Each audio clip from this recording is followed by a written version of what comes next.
ভাইরা, যদি সময় কম, আমি দুইটা কথা বলবো।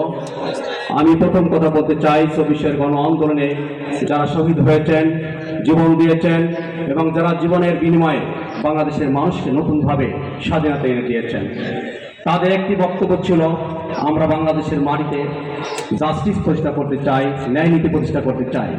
বাংলাদেশ জামাত ইসলামীর লক্ষ্য উদ্দেশ্য নিয়মতান্ত্রিক গণতান্ত্রিক পদ্ধতিতে ন্যায় ইনসাফ ভিত্তিক সমাজ প্রতিষ্ঠা করা, মহান আল্লাহ তাআলার সন্তুষ্টি অর্জন করা। বাংলাদেশ জামাত ইসলামী বাংলাদেশের মাটিতে ইনসাফ প্রতিষ্ঠা করতে চাই, দুর্নীতিমুক্ত একটি সমাজ, একটি রাষ্ট্র, টেন্ডারবাজ চাঁদাবাজি মুক্ত একটি রাষ্ট্র, একটি সমাজ প্রতিষ্ঠা করতে চাই, যে রাষ্ট্রে কোনো জুলুম হবে না, রাষ্ট্র কর্তৃত্ব যাদের হাতে থাকবে তারা জনগণের পরে যারা নিষ্পেষণ করবে না, জালেমের ভূমিকা পালন করবে না। আমিরের জামাতের সুস্পষ্ট বক্তব্য, বাংলাদেশের দলমত নির্বিশেষে সকল মানুষকে নিয়ে এবং যাদের মধ্যে দেশপ্রেম আছে, দেশত্ববোধ আছে, মানবিকতা আছে, তাদেরকে নিয়ে একটি মানবিক সমাজ গড়তে চাই, মানবতার একটি দেশ প্রতিষ্ঠা করতে চাই। আমি এক্ষেত্রে বলতে চাই, আমরা যদি দুর্নীতিমুক্ত মানবিকতার একটি সমাজ, একটি রাষ্ট্র প্রতিষ্ঠা করতে চাই, তাহলে যারা রাষ্ট্র পরিচালনা করবে তাদের মধ্যে দরকার হচ্ছে খোদাভীতি, ন্যায় নীতি, তাকওয়া। সেই তাকওয়া খোদাভীতি সৃষ্টির জন্য এসেছে রমজান। আল্লাহ রাব্বুল আলামিন সুস্পষ্ট বলেছেন যে তোমাদের প্রতি রোজা ফরজ করা হয়েছে যেভাবে পূর্ববর্তী জাতিদের প্রতি ফরজ করা হয়েছিল। আর রোজার ফরজিয়াতের প্রধান উদ্দেশ্য হচ্ছে তোমাদের মধ্যে খোদাভীতি সৃষ্টি হবে, তাকওয়া সৃষ্টি হবে। আল্লাহ রাব্বুল আলামিনের সকল ইবাদতের মূল উদ্দেশ্য হচ্ছে মানুষের মধ্যে আল্লাহর ভীতি, খোদাভীতি সৃষ্টি করা। এর প্রধান কারণ হচ্ছে যাতে একটি সমাজ, একটি পরিবার, একটি রাষ্ট্র সর্বক্ষেত্রে দুর্নীতিমুক্ত হয়, একটি সুন্দর ন্যায়নীতি ভিত্তিক একটি সমাজ প্রতিষ্ঠা হয়। সম্মানিত ভাইরা, সম্মানিত উপস্থিতি, আল্লাহ রাব্বুল আলামিন তাই সুস্পষ্টভাবে পবিত্র কোরআনে বলেছেন, ওয়ালা রুসকিনাকুল আরদা মিন বাদিহিম যালিকা লিমান খাফা মাকামি ওয়া খাফা গায়ব। মানে লাম তাকিদকে বলেছেন, অবশ্যই তোমাদের কাছে রাষ্ট্র ক্ষমতা দান করা হবে, এদের পরে তোমাদের অবশ্যই রাষ্ট্রীয় ক্ষমতা দান করা হবে, কিন্তু তোমাদেরকে হতে হবে আল্লাহর ভয় ভীত সন্ত্রস্ত।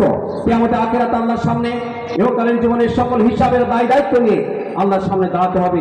এই ভয়ে যারা ভীত এবং সন্ত্রস্ত, জাহান্নামের আগুনের জন্য যারা ভীত সন্ত্রস্ত, তাদেরকে আমি রাষ্ট্রীয় ক্ষমতা দান করব।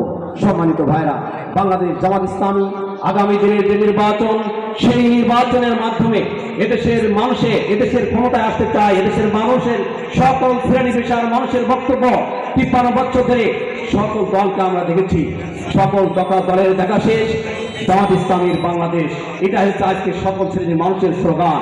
আজকে যে খেতে কাজ করে, আজকে রাজমিস্ত্রি, আজকে যদি বাইক চালায়, রিক্সা চালায়, ভ্যান চালায়, যে অফিসে কাজ করে, দেশের সকল শ্রেণীর বক্তব্য, আমরা দুর্নীতিমুক্ত রাষ্ট্র দেখতে চাই, সমাজ দেখতে চাই, টেন্ডারবাজ মুক্ত, চাঁদাবাজ মুক্ত রাষ্ট্র দেখতে চাই, যেখানে রাষ্ট্রীয় ক্ষমতায় যারা যাবে তারা শাসক হবে না, তারা জনগণের খাদেম হবে। আমির জামাত বলেছেন, আমরা জনগণের পাশে থেকে চৌকিদারের ভূমিকা পালন করে জনগণের খাদেম হতে চাই, আমরা শাসক হতে চাই না। এই আন্দোলনে শরীক হয়েছেন ডাক্তার মোসলেউদ্দিন ফরিদকে। সংগ্রামী ভাইরা, আমি সর্বশেষ কোরআনের একটা আয়াত বলবো।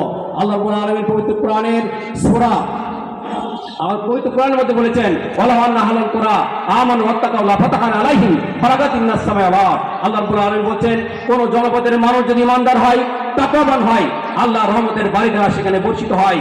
আজকে আফগানিস্তানকে দেখেন, সারা দুনিয়া থেকে বিচ্ছিন্ন, কিন্তু আজকে আফগানিস্তান আর্থিকভাবে খুলে বলে সুশোভিত হচ্ছে, সমৃদ্ধশালী একটা দেশে পরিণত হচ্ছে, কারণ রাষ্ট্রীয়ভাবে কোন নেতার মধ্যে সেখানে কোনো দুর্নীতি নাই। আমরা চাই এমপিদের মধ্যে দুর্নীতি থাকবে না, রাষ্ট্রের মধ্যে দুর্নীতি থাকবে না, যারা দেশ পরিচালনা করবে তাদের মধ্যে দুর্নীতি থাকবে না। আসুন সেই আন্দোলনকে বেগবান করার জন্য আমরা যারা এখানে আছি, ঝিকর কাছার মানুষ অত্যন্ত সচেতন।